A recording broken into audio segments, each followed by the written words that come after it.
Frères et sœurs, il y a une béatitude que vous ne trouverez pas dans l'Évangile, même si vous cherchez. J'aurais aimé qu'elle y figurât, mais cette béatitude n'y figure pas aujourd'hui, et pourtant je crois qu'elle résume tout l'Évangile, et on la doit à un homme qui pourtant n'était pas confié en dévotion. C'est l'auteur, vous savez, des films Les Tontons Flingueurs, Michel Audiard. Ce n'était pas quelqu'un de particulièrement pieux, mais il a dit un jour cette phrase pleine de sagesse qu'on pourrait s'approprier. Écoutez bien, « Heureux les fêlés, ils laisseront passer la lumière ». Est-ce que vous êtes fêlés? Est-ce que vous êtes fêlés? Si vous êtes là, vous l'êtes. Si vous êtes venu ici, c'est que vous avez des cabosses partout et qu'il y a des trous partout dans la carapace. Heureux êtes-vous, frères et sœurs, parce que vous laisserez passer la lumière. Mais commençons d'abord par contempler celui pour lequel nous sommes venus, celui qui se tient au milieu de nous, celui qui est remonté vivant des enfers dans la nuit de Pâques, dans cette merveilleuse vigile. Et nous le contemplons aujourd'hui, qui se manifeste à Marie-Madeleine et à d'autres. Et demain, nous entendrons ce magnifique passage de la rencontre de Jésus avec Thomas. Thomas qui exige de toucher les plaies de Jésus-Christ. Ce qui est étonnant, frères et sœurs, c'est que tout ressuscité qu'il est, le Christ porte encore les stigmates de sa passion, c'est-à-dire les plaies qui ont ouvert son corps et son cœur. Pensez à la plaie qui a transpercé son cœur lorsque le centurion l'a transpercé le côté de Jésus, d'où il a jailli du sang et de l'eau. On pourrait imaginer qu'après la résurrection, eh bien, le corps de Jésus n'est plus sur lui les blessures, les plaies, les stigmates. Et pourtant, non seulement elles sont là, mais c'est ce qu'il montre en premier à ses disciples. Et il invite, et vous l'entendrez demain, il invite Thomas à toucher ses plaies. Viens, mets ta main dans mon côté, mets tes doigts dans les plaies qui ont marqué mes pieds et mes mains, c'est bien moi. Et il semble que Thomas ne reçoive la guérison qu'au moment où il touche les plaies de Jésus ressuscité. Frères et sœurs, ça veut dire une chose ce soir, c'est que le Christ est fier de ses plaies, il est fier de ses blessures. Et cette fête sera réussie si, en sortant d'ici, vous êtes fiers de vos blessures. Mais vous savez, il y a deux catégories de blessures. Il y a des blessures qui s'infectent, qui nous détruisent. Notre premier réflexe, lorsque nous sommes blessés, c'est de refermer très vite la plaie parce que nous ne voulons pas la voir et nous pensons qu'elle va guérir de cette manière-là. Or, c'est le meilleur moyen de la faire s'infecter et elle va s'aggraver et elle se manifestera de manière plus grave encore par la suite. C'est une forme de déni des blessures que nous avons eues. Et très souvent, nous avons cette attitude. Nous voulons être forts, nous voulons aller de l'avant, et pourtant nous avons été blessés. Et parfois, nous ne sommes pas très miséricordieux avec nous-mêmes. Nous sommes parfois très durs avec nous-mêmes et avec nos frères qui sont blessés. Jésus ne le fait pas ainsi. Et vous le savez, d'ailleurs, un bon médecin sait qu'il faut d'abord regarder la blessure, l'ouvrir, éventuellement mettre du sel dessus pour la désinfecter, ce qui n'est pas très agréable, ça va piquer, mais ce sera le chemin pour la guérison. Cette blessure, lorsqu'elle est ouverte, peut être guérie, et non seulement être guérie, mais par la suite, par la vertu de l'amour miséricordieux de Jésus, cette blessure peut laisser passer la lumière, laisser passer une source de vie nouvelle. D'ailleurs, vous l'avez remarqué sur les belles images de Sœur Faustine, du Christ qui montre son côté, il jaillit du sang et de l'eau, deux grands torrents, blancs et rouges, le torrent de la purification et le torrent du feu, le feu qui vient embraser nos cœurs. Mais ça part, vous l'avez bien noté, de la blessure du côté de Jésus. Jésus s'est laissé transpercer.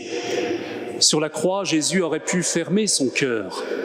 Les poings de Jésus, au moment où les clous se sont enfoncés dans la paume de sa main, auraient pu se fermer en signe de vengeance, de colère et de repliement sur lui. Et pourtant, nous voyons ses mains qui restent ouvertes. Elles restent ouvertes pour embrasser le monde, pour embrasser les hommes. Elles restent surtout ouvertes pour bénir. Ça veut dire que les blessures de Jésus, eh bien, ont fait passer l'amour. C'est ça là, la signification de la vision du côté ouvert de Jésus. Le sang et l'eau qui jaillissent, eh bien, c'est de ce cœur transpercé qui aurait pu laisser couler de la boue de la colère, la boue de la haine. Au contraire, c'est un fleuve d'eau vive, un fleuve d'amour, un fleuve de vie. C'est cela le Christ miséricordieux. C'est le Christ qui s'est laissé blesser. C'est le Christ qui s'est laissé transpercer pour que jaillisse l'amour. Alors me direz-vous, ça c'est Jésus.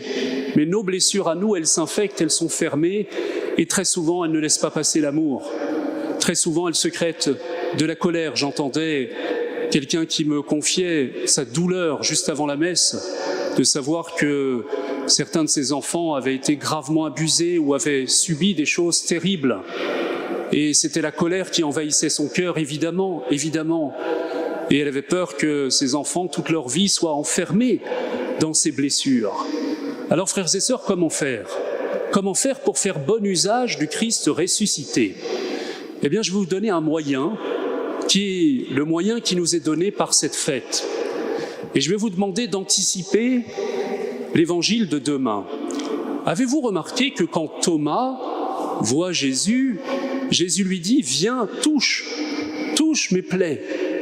Et il lui dit après « Heureux ceux qui croient sans avoir vu ».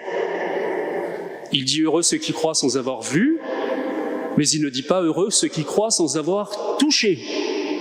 Touchez mes plaies, touchez mon cœur. Si vous êtes là ce soir, c'est que vous voulez toucher le cœur de Jésus. Vous voulez toucher ses plaies pour recevoir sa guérison. Il ne vous suffit pas de le voir, nous le verrons au ciel. Mais sur terre, nous pouvons le toucher.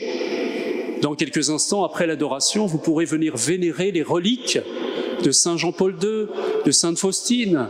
Vous pourrez vous laisser toucher par ceux qui sont déjà dans la gloire avec le Christ. Mais mieux encore, avant, nous allons communier au corps et au sang du Christ. Donc nous allons laisser son corps nous rejoindre. Nous allons nous laisser toucher par lui. Mais comment se laisser toucher plus profondément ?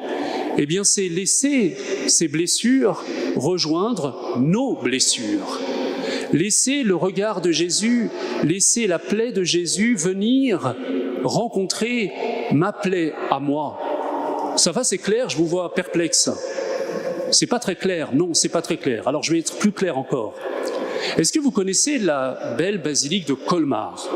À Colmar, il y a une représentation du Christ sur la croix, une représentation du Christ qui est très impressionnante, qui fait même un petit peu peur, elle est intimidante parce que le Christ a sur la croix, sur sa peau, une maladie terrible qu'on appelait à l'époque la maladie des ardents, qui était une forme de lèpre qui affectait ceux qui le contemplaient, puisque cette image était dans une salle où étaient soignés ces malades. Et en fait, ces malades regardaient le Christ sur la croix, et sur la croix, ils voyaient que le Christ portait leurs propres blessures. C'est-à-dire qu'ils laissaient leurs blessures à eux, leurs maladies, sur le corps du Christ.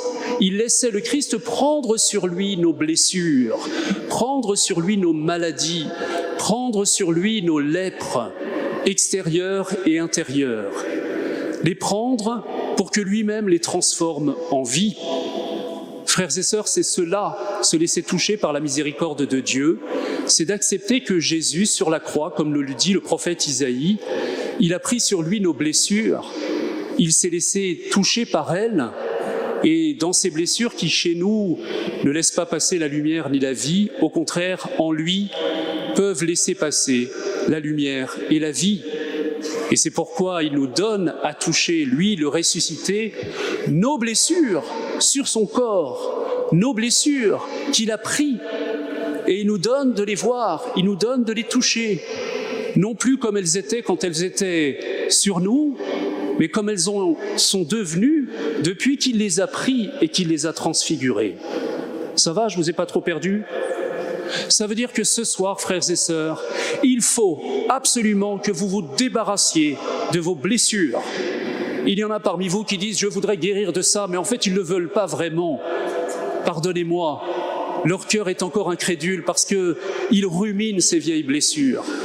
Et ce soir, ce que le Seigneur nous demande, c'est de les placer sur son cœur, sur son corps. Vous savez, comme ces malades de la maladie des ardents qui voyaient leur propre maladie sur le corps de Jésus. Et d'ailleurs, c'était un retable qui tout d'un coup se fermait et nous voyons après le corps du Christ translucide, transfiguré. La maladie avait disparu de son corps, mais il y avait encore ces plaies qui laissaient passer la lumière. Frères et sœurs, ce soir, laissez déposer sur le corps de Jésus pendant l'adoration, déposer sur son corps cette blessure secrète qui est une plaie qui risque de s'infecter parce que peut-être que vous la ruminez, c'est pour certains un deuil que vous n'arrivez pas à faire. C'est peut-être une colère que vous entretenez. Ça peut être un mal qui vous ronge de l'intérieur. Par pitié, ce soir, sortez-le, ouvrez la plaie et laissez cette plaie se poser sur le corps de Jésus et contemplez Jésus qui a pris sur lui nos maladies, nos tristesses, nos morts, nos péchés, nos colères, tout ce qui risque de nous faire entrer dans la mort. Et si vous demandez l'intercession, la prière des frères, vous pourrez demander aux frères qui prient pour vous, voilà, je vous confie cette blessure qui habite mon cœur. Est-ce que vous pouvez m'aider à la donner à Jésus pour que lui-même la transfigure? Frères et sœurs, pour cela, il faut accepter de lâcher. Il faut accepter de lâcher ce que trop souvent nous gardons pour nous-mêmes. Je sais qu'il y en a parmi vous qui s'inquiètent beaucoup pour des proches.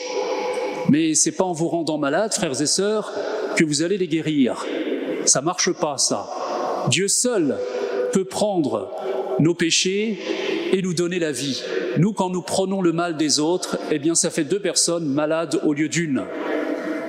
Voyez quelqu'un qui a la jaunisse, si vous avez la jaunisse, il n'ira pas mieux, il y aura 2 personnes qui auront la jaunisse. Alors ce soir, ne gardons pas les maladies, ne gardons pas les fardeaux, ne gardons pas les soucis de ceux que nous aimons dans notre cœur, dans notre mémoire, ne les ruminons pas. Ne gardons pas les vieux souvenirs du passé, nous retenir en arrière et nous empêcher de passer à la vie nouvelle avec le Christ. Vous savez, le Christ au tombeau, eh bien, il a déposé le vieil homme en nous, c'est-à-dire tout ce qui doit mourir. Et il est ressorti vivant. Et il nous en donne la preuve parce que ces plaies, c'est-à-dire nos plaies qu'il a prises sur lui, désormais, laissent passer la lumière, laissent passer la vie. Alors je vous l'annonce, quand vous repartirez, vous aurez encore ces plaies, mais ce ne sera plus des plaies qui s'infectent, ce sera des blessures qui laissent passer la lumière, qui vous donneront un cœur plus miséricordieux, plus compréhensif pour les autres qui ont été blessés comme vous, ou chacun à leur manière. Voilà le mystère et la merveille de cette fête de la miséricorde. Je terminerai avec une petite image qui, je trouve, très éloquente. Il paraît qu'en Chine, quand une belle porcelaine se casse, au lieu de la réparer, de la coller et d'essayer de faire disparaître les brisures, comme nous le faisons, nous, en France, eh bien, non seulement on ne les fait pas disparaître, mais on remet de l'or sur les parties qui sont cassées, et ça fait un motif supplémentaire à celui qui existait déjà avant. Comme si la brisure pouvait devenir quelque chose de beau et qui rajoutait à la beauté de ce vase qui a été brisé. Frères et sœurs, nous avons tous été brisés d'une certaine manière et nous voudrions rafistoler cela et le cacher. Faisons autrement. Offrons nos brisures à Jésus. Laissons Jésus prendre ces brisures et laissons Jésus en faire un beau motif, quelque chose qui nous rendra plus beaux. Vous savez, au ciel, on se présentera les uns aux autres dans nos corps glorifiés, nos blessures. On en sera très fiers. On se présentera telle blessure de notre passé en disant « Tu vois, la gloire de Dieu est passée à travers cela. » Parce que dans cette blessure qui aurait pu me conduire à la mort, le pardon est passé, la lumière est passée, l'amour a surabondé. Alors j'en suis fier. J'en suis fier parce que cette blessure, elle laisse passer la gloire de Dieu, elle laisse passer la lumière de Dieu. Frères et sœurs, est-ce que vous êtes fêlés? Oui. Est-ce que vous en êtes fiers? Pas encore complètement, il y a du travail à faire. Eh bien moi je vous le dis, heureux êtes-vous, vous tous fêlés, moi fêlés, mes frères prêtres fêlés, tout le monde fêlé ici. S'il y a des gens qui sont sages, qui sont parfaits, qui n'ont jamais eu de problème, ils n'ont pas leur place ici.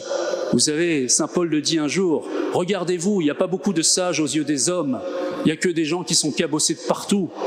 Et heureux êtes-vous, vous les fêlés, heureux suis-je d'être fêlé, parce que nous laisserons passer ce soir la lumière. Au nom du Père et du Fils et du Saint-Esprit.